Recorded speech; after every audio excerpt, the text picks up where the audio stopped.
काशी के घाटों पर, जहां गंगा की लहरें हर पल पवित्रता का गीत गाती थी, एक साधु रामदास अपनी कुटिया में रहते थे। उनकी तपस्या की ख्याति दूर दूर तक फैली थी। लोग उनके पास जीवन की सच्चाई और धर्म की सीख लेने आते। रामदास का जीवन सादगी से भरा था।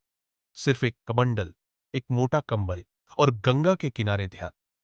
मगर समय के साथ उनके मन में एक छिपा अहंकार पनपने लगा। उन्हें लगने लगा कि वे सबसे श्रेष्ठ और पवित्र है, कोई उनके जैसा नहीं। इसी काशी में एक नर्तकी आई, जिसका नाम था चंद्रिका।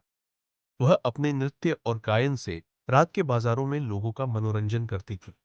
उसकी सुंदरता और कला की चर्चा हर गली में थी। मगर साधु रामदास को उसका वहां होना खटकता था। वे उसे नीची नजरों से देखते और मन ही मन सोचते, ऐसी स्त्री का इस पवित्र नगरी में क्या काम? यह तो धर्म को कलंकित करती है। वे चंद्रिका की निंदा करते और अपने शिष्यों से कहते, ऐसे लोग पाप के रास्ते पर चलते हैं, इनसे दूर रहो। लेकिन चंद्रिका के दिल में कुछ और ही था। वह साधु रामदास की तपस्या और उनके शब्दों से प्रभावित थी। बचपन में उसने गलत रास्ता चुना था, मगर अब वह अपने जीवन को बदलना चाहती थी। हर सुबह वह गंगा में स्नान करने जाती, मंदिर में माथा टेकती और गरीबों को भोजन बांटती। उसने अपने नृत्य को अब भक्ति के रंग में रंग दिया और भगवान के लिए नाचने लगी। उसका मन पछतावे और सुधार की आग में जल रहा था। वह सोचती, शायद मैं अपने पापों को धो सकूं और एक दिन सच्चाई के रास्ते पर चल सकूं। वर्षों बीत गए। एक दिन साधु रामदास का अंत समय आया। मृत्यु के क्षण में वे गंगा के किनारे लेटे थे और उनके मन में विश्वास था कि उनकी तपस्या उन्हें स्वर्ग ले जाएगी। तभी एक प्रकाशमय देवदूत उनके सामने प्रकट हुआ। रामदास ने मुस्कुराते हुए कहा, देवदूत, मैंने जीवन भर तप किया, धर्म का प्रचार किया, अब मुझे स्वर्ग ले चलो।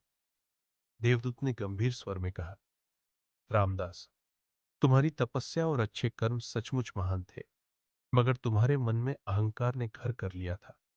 तुमने दूसरों को नीचा देखा, चंद्रिका जैसे लोगों की निंदा की। तुमने उनके दिल की सच्चाई को नहीं देखा। इस अहंकार ने तुम्हारे कर्मों का फल कम कर दिया। तुम्हें स्वर्ग नहीं, बल्कि पुनर्जन्म का चक्र भोगना होगा। उसी रात देवदूत चंद्रिका के पास गया। वह अपनी छोटी सी कुटिया में दीप जलाकर भजन गा रही थी। देवदूत ने कहा, चंद्रिका, तुमने अपने जीवन में गलतियां की, मगर तुमने सच्चे दिल से पश्चाताप किया। तुमने अपने कर्मों को सुधारा, दूसरों की मदद की और भक्ति के रास्ते पर चली। तुम्हारा हृदय पवित्र हो गया है। तुम्हें मोक्ष की प्राप्ति होगी। चंद्रिका की आंखों में आंसू छलक आए। उसने कहा, मैंने तो बस अपने पाप धोने की कोशिश की थी। यह मोक्ष तो मेरे लिए अनमोल उपहार है। निष्कर्ष, किसी का काम या उसकी पृष्ठभूमि उसे नीचा नहीं बनाती। सच्चाई और पवित्रता दिल से आती है। जो अपनी गलतियों को सुधारने का साहस करता है, वही सच्चा और महान होता है।